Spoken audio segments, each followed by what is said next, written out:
Hi all, நான் ராபியா. இது கரிகல்ச்சர். Welcome back to my channel. இன்றைக்கி நம்ம சேனலில் சூப்பரான மயோனைஸ் செஞ்சு காட்ட போகிறேன். பாருங்கள், மயோனைஸ் எவ்வளோ கெட்டியாக இருக்குன்னு. அதோட இது ரொம்ப க்ரீமியாகவும் டேஸ்டியாகவும் இருக்குது. இது நம்ம வீட்டில் செஞ்சது. எங்கள் பசங்களுக்கு மயோனைஸ்னால் ரொம்ப பிடிக்குங்க. மெயினாக சப்பாத்தி, ரொட்டி, ப்ரெட்டு எல்லாத்துலேயும் வச்சு நிறையா சாப்பிடுவாங்க. அது ரொம்ப அன்ஹெல்தியாக இருந்துச்சு. அதனால நான் எப்போவுமே தேவைப்பட்டால் மட்டும்தான் மயோனைஸ் செய்கிறது. அதுவும் ரொம்ப கம்மியான அளவில் செஞ்சுக்குவேன். இன்றைக்கி ஒரே ஒரு முட்டையும் 150 ml ஆஃப் ஆயிலையும் வச்சு சூப்பரான மயோனைஸ் செஞ்சு காட்ட போகிறேன். வாங்க பார்க்கலாம். நம்ம எடுக்கிற முட்டை ஃப்ரெஷ்ஷாக இருக்கணும். அதோட 10 நிமிஷம் மட்டும் அதை ஃப்ரிட்ஜில் இருக்கிற மாதிரி பார்த்துக்கோங்க. அதில் மஞ்சக்கரு தனியாக வெள்ளைக்கரு தனியாக பிரிச்சுருக்கேன். அப்புறம் ஆலிவ் ஆயில் இல்லை சன்ஃப்ளவர் ஆயில் தான் கண்டிப்பாக யூஸ் பண்ணணும். நல்லெண்ணெய், தேங்காய் எண்ணெய், கடலை எண்ணெய் இதெல்லாம் கூடாது. இப்போ நான் இந்த வெள்ளைக்கருவை மிக்சியில் சேர்த்துக்கிறேன். அது கூடவே 2 பிஞ்ச் உப்பு சேர்த்துக்கிறேன். ஒரு அரை டீஸ்பூன் அளவுக்கு சர்க்கரை சரியாக இருக்கும். நான் எடுத்திருக்க இந்த அளவே கொஞ்சம் அதிகமாக தான் ஆயிடுச்சு.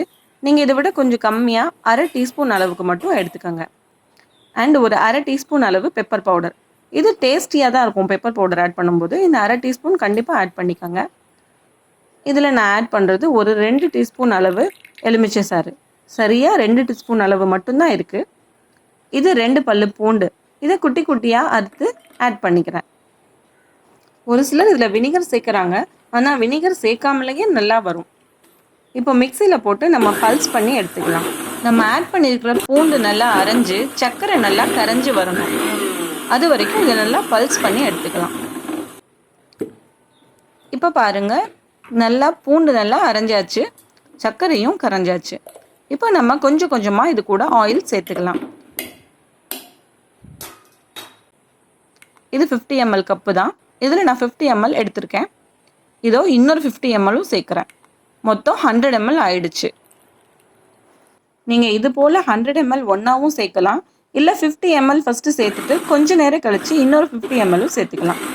பாருங்கள், நான் கண்டினியூஸாக மிக்ஸி ஓட்டலை. மிக்ஸி வெறும் பல்ஸில் மட்டும்தான் இருக்குது. இப்போ நம்ம திறந்து பார்க்கலாம். இதோடு நம்ம வச்சுருக்க மஞ்சக்கருவை சேர்த்துக்கலாம்.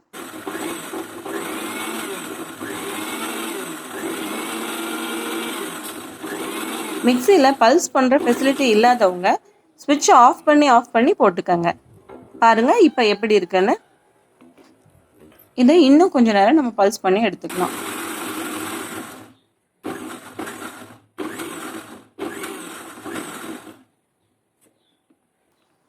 பாருங்கள், கிட்டத்தட்ட மயோனைஸ் மாதிரி வந்துடுச்சு இல்லையா? இப்போது இந்த ஸ்டேஜில் நான் இன்னும் ஒரு 30 ml ஆயில் தான் எடுக்கிறேன். பாருங்கள், அது 50 ml கூட இல்லை, வெறும் 30 ml தான் இருக்கும்.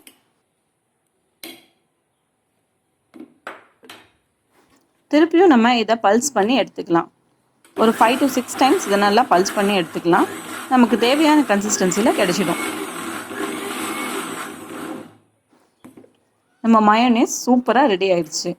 இந்த ஸ்டேஜே போதுங்கிறவங்க இதை அப்படியே எடுத்து வச்சுக்கோங்க. ஏன்னா இதை ஃப்ரிட்ஜில் வைக்கும்போது இன்னும் கொஞ்சம் கூட கெட்டியாகும். எனக்கு இது இப்போ உடனே தேவையாக இருக்குது. அதனால நான் அதை இன்னும் கொஞ்சம் கூடி பல்ஸ் பண்ணி அது இன்னும் கொஞ்சம் கெட்டியாகுதான்னு பார்க்க போகிறேன். நான் கடைசியாக சேர்த்த 30 ml ஆயிலுக்கு அப்புறம் நான் வேறு எந்த ஆயிலும் இடையில சேர்க்கவே இல்லை.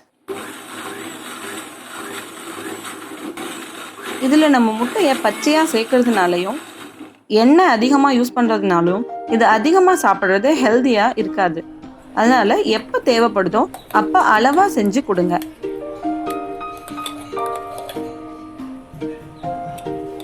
என்னோட இந்த வீடியோ பிடிச்சிருக்கா லைக் பண்ணுங்கள். மறக்காமல் என்னோட சேனலுக்கு சப்ஸ்கிரைப் பண்ணுங்கள். அப்புறம் அந்த பெல் பட்டனையும் தட்டிடுங்க. தேங்க்யூ ஃபார் வாட்சிங் மை வீடியோ. இன்னொரு நல்ல வீடியோவோட வரேன்.